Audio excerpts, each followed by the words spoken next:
Welcome to Take Me to the Cloud, a place for business professionals to hear insights and best practices from industry experts that combine cloud systems, operations, supply chain, and finance. Hi, everyone. I'm here with John Shepperson and Steve Gignac from SWK Technologies. John is a Senior VP Business Development Leader with 21 years of experience in the food and beverage industry. Steve is a Director of Solution Architecture of Enterprise Solutions with 30 years of experience. Guys, take it away.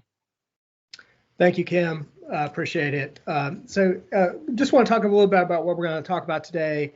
Our objectives. We're going to examine the uncertainty across the food industry that the pandemic has caused, discuss the business models that are changing because of that, introduce ideas for planning that change and implementing that change, and then the ideas for leveraging in your existing technology. Great. So, if we want to take an assessment, John, of the state of the food industry, right now there's just a lot of uncertainty out there. We really don't know what's happening or what the end result is going to be when all of the pandemic is over. What we do know is that our typical business models are shifting to a new paradigm. Things are changing and we need to change with it. If we don't keep up with the changes, we're not going to survive in this new reality. So it's imperative that we get a hold of what's going on, understand it, and then act on it. So Steve, can you talk a little bit about where we came from before COVID? Sure. So before COVID, we as Americans would spend upwards of 50% of our food and beverage budgets on food away from home. Food away from home is a category that, the dine out features, like we go to restaurants, we go to bars, we go to entertainment venues, et cetera. We spend a lot of time eating out as opposed to eating at home compared to the rest of the world, basically. We spend less of our disposable income on food in general than anybody else in the world. And because it is so much less expensive for us, we do eat out a lot. Another factor of that is that a significant percentage of our daily calories come as food away from home. So basically, an adult, we're supposed to get X number of calories, and we're getting most of those from outside the house. In fact, half of what we ingest as Americans comes from less healthy fast food offerings. So. Yeah, I've had 2 of those today, unfortunately. I've had a busy day at the office. So where are we today now that, almost a year and a half after, well, I guess just 1 year from the start of the pandemic? For the start, well, right now we have a supply chain that is the envy of the world. We have product coming in from overseas. We produce our own. We get products to market quicker, et cetera, and have basically just a great supply chain out there. We have a very competitive agricultural industry, but it's really geared towards large-scale production of conversion of grain to proteins. Meat production. As Americans, we consume far more meat than anybody else in the world also. I mean, it's the truth. We eat a lot of meat. The problem now is that the sustainability of this model is in question. Can we continue with what was, how we did it before as the world changes around us? Things were changing rapidly throughout COVID. I don't know if you remember, John, but it wasn't too long ago that we heard about potential meat shortages, and all of a sudden the freezer cases and the coolers were empty in the grocery stores. You couldn't buy a hamburger, you couldn't buy a steak, couldn't get anything. Well, guess what? We didn't starve. We just changed what we were buying. People that didn't like fish bought fish. People bought plant-based meats, and guess what? They found out that these vegetarian burgers, et cetera, aren't all that bad.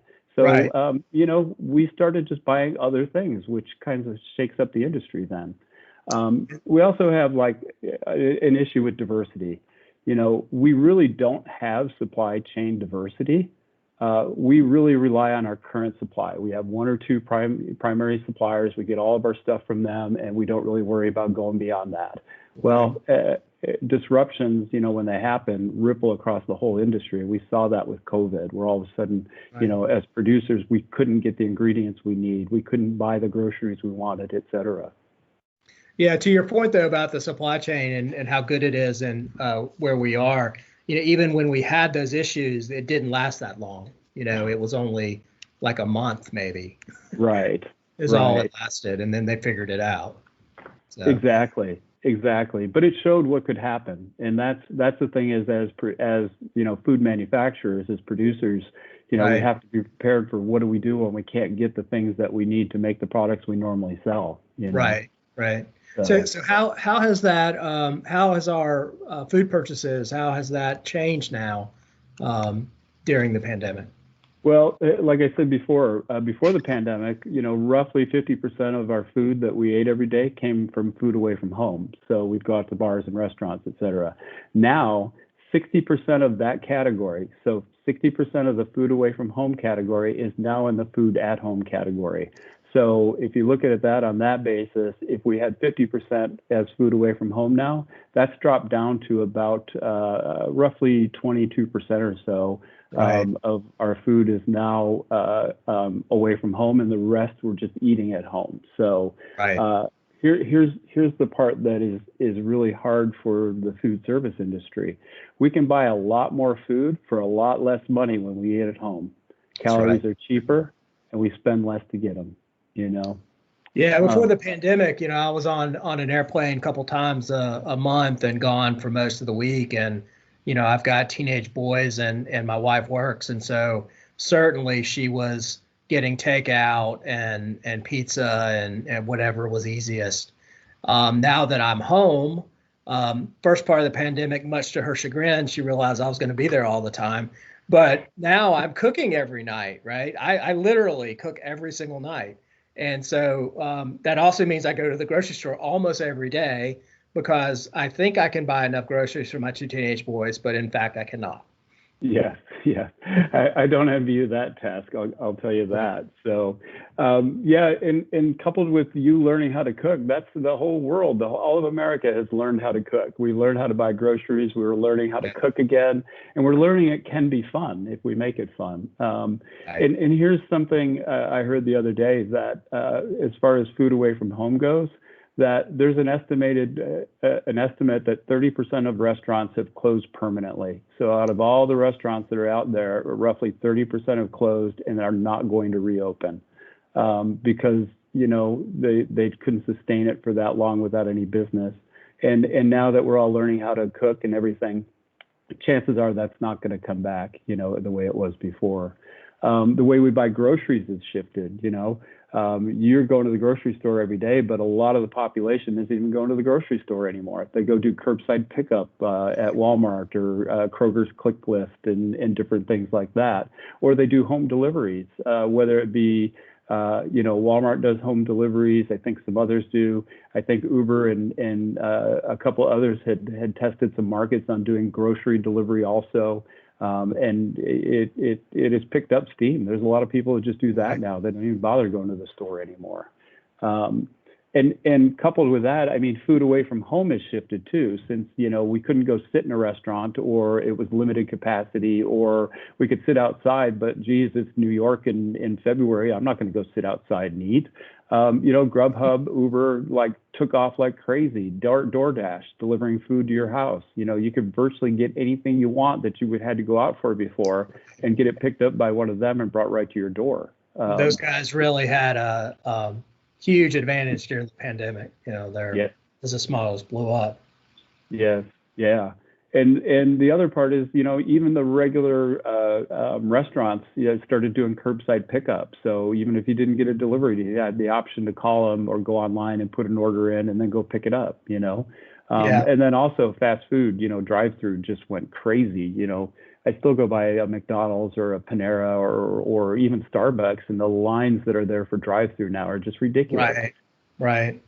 So this is kind of our new abnormal.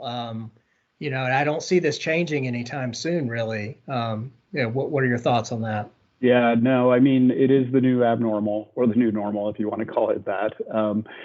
Really, we just have to take a wait and see attitude to see what happens with restaurant openings, et cetera, and food service, because that's, that we're not going to be able to tell for a while yet as it rolls out and opens up and they start to get full capacity, et cetera. Interesting, though, is that in Denver recently, which is where I'm from, They had some restaurant owners on who were talking about the fact that it was opening up and they could open up to 50, 75% capacity, et cetera. And there was a group of them who got on and they were like, well, that's great. We can go to 75% and we can bring all these people in. Guess what? I still can't get the product I need to be able to serve them. So it doesn't matter whether I'm open at 25, 50, or 75%. I can't serve more than 25% right now anyway. So there's still some supply chain issues out there. Yeah, even though there are issues, though, I would say that our supply chain is probably the model for efficiency. Can we talk about that a little bit? Yeah, sure. Ultimately, we really only have had minor hiccups in meeting demand. We talked about the meat shortage there for a while. Restaurants where maybe they're not getting everything they need on a timely basis, et cetera. Of course, there are exceptions to that rule. And what comes to mind is toilet paper and cleaning products, because, I think I still have trouble occasionally when I go to Target or anywhere trying to find toilet paper. So that's still out there. But what's really being looked at this point is, we talked about earlier, was more diverse supply chains. How can I have more suppliers so that when I can't get it from one, I can get it from another and still assure quality? There's a movement to go more local. I have noticed in grocery stores that there more and more are advertising that their produce is from local farmers, et cetera, versus, bringing it in from overseas or from down south or wherever you happen to be at that point.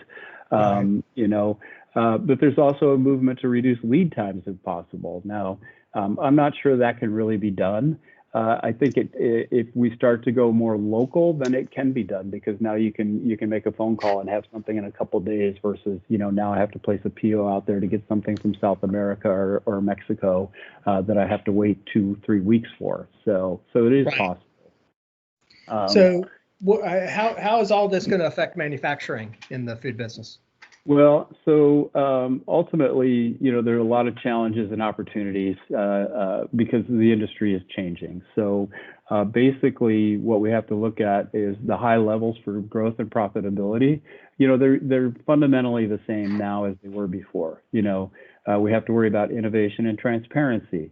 That's something that's going to shift a little bit, because not only do we have new product development, but we also have to have more information around the benefits and nutritional values of food. As you've seen with the current trend towards plant-based meats, people, now that they're at home and they're making the food themselves, they're actually reading labels and saying, what is this stuff that's in here? So we have to think of new ways to make product, quicker development, and make sure that we get the right information to show the benefits so that people will buy it.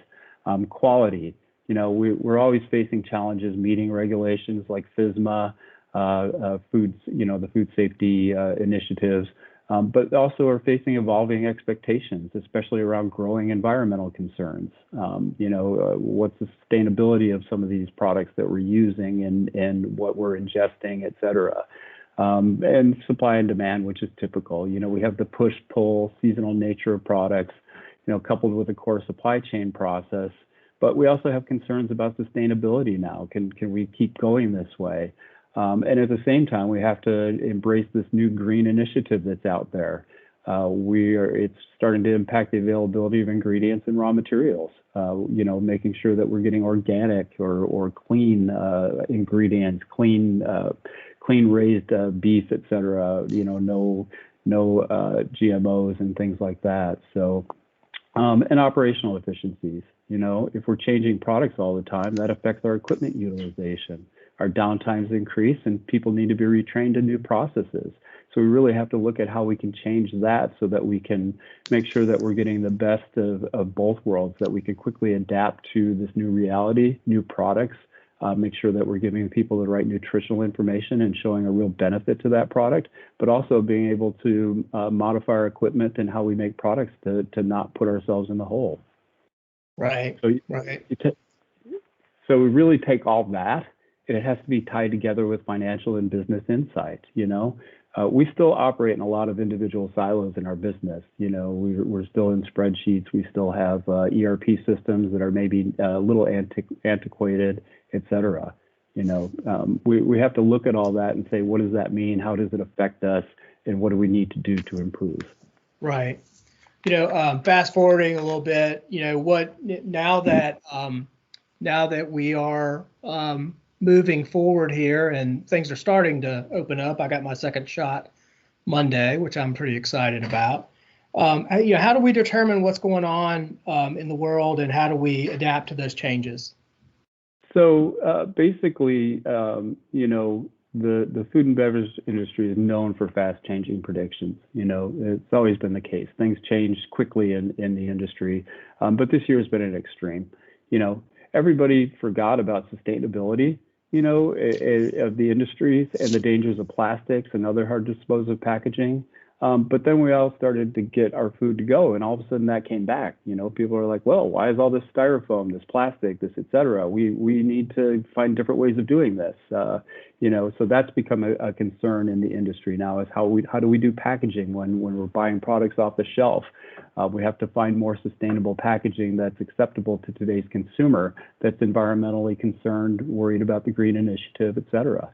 Other things that are happening is the dairy industry. They struggled for many years because consumption has dropped year over year.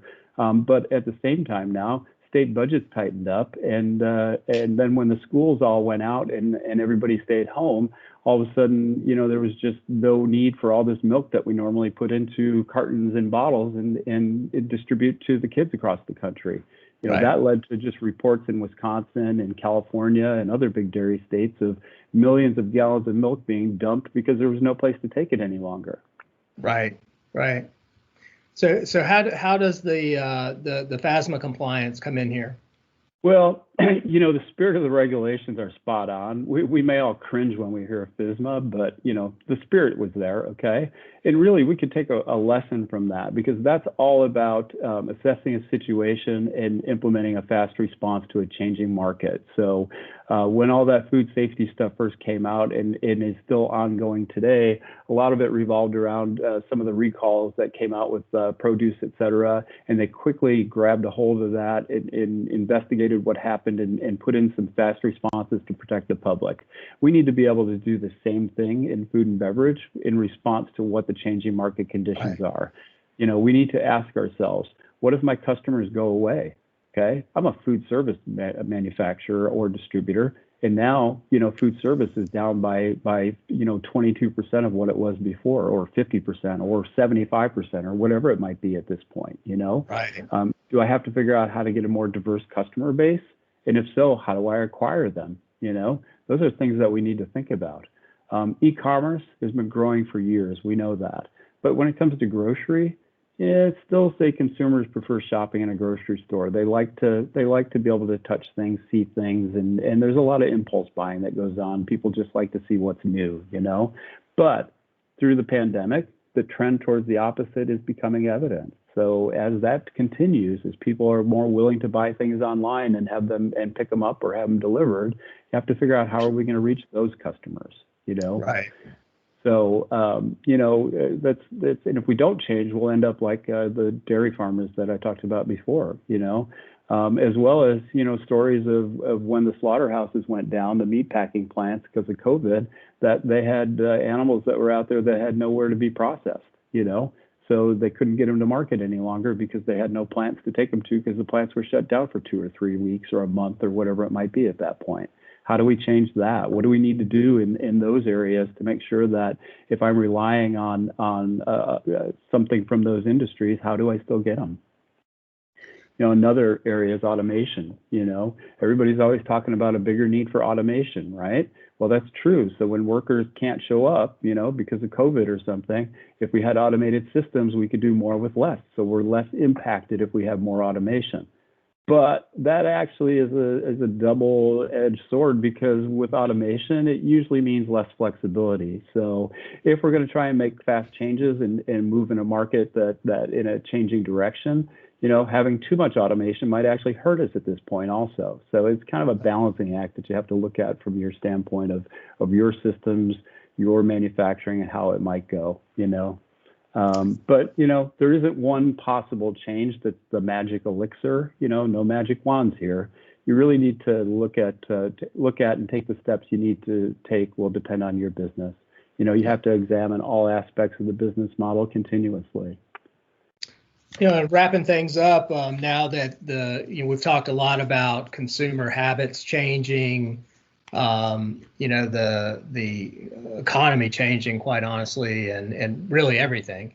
So, we've also talked about how a lot of that is here to stay. Can you talk about, where we go from here, just to wrap things up? Yeah, so the current shift in buying practices is unlike anything we've seen, like you said. We talked earlier, the food industry is among the most impacted. Restaurants are closing, the food away from home segment is shrinking, and reduced spend on food and beverage have all had a huge negative impact on the industry. Excuse me. The Wall Street Journal is predicting a lasting effect on the GDP from COVID for up to 10 years. So, we don't know when this will come back. Will it come back in full, and how long will it really take to come back to what would be considered the new normal? We still think convenience will rule. We like the idea that we can just go buy at the grocery store anything we want, when we want it, or have it delivered, or get a full service restaurant to the same, now they can bring it home. And we still must follow the trends that we've always followed, but maybe in a faster response time, which is new products. We need to look at innovating our supply chain and increase the diversity of our offerings. That's the way we're going to end up moving forward. At that point, we'll have a lower nominal end of value of products, even while tonnage goes up. As we shift away from food service and into food away from home, food at home, there's less dollars in that. People buy the products for less when they have to bring them home and cook them than they're willing to spend for them when they eat out. So that means that even though the tonnage through those industries might go up, the value to us is much less. So that means less money on our bottom line. Right. You're skipping the waiters and the waitresses and the tips and the increase in price and all of that good stuff in our GDP, right? Right. And then, that just means there's less dollars going to our bottom line. So where do we make that up? Well, we make that up by finding ways to lower our costs, raise efficiencies, and make up margin that way. So, that's kind of where we're at. Yeah. Well, thanks, Steve. I think this was a great conversation.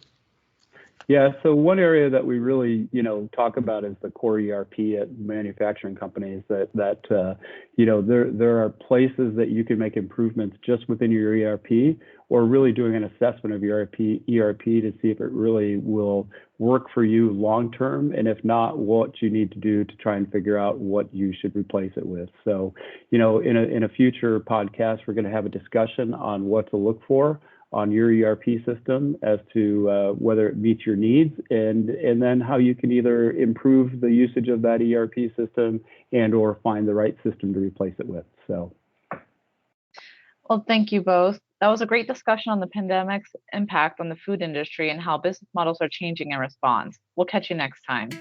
You've been listening to Take Me to the Cloud. Thanks for joining us. Don't forget to subscribe to be alerted of new episodes. For more information, visit withum.com.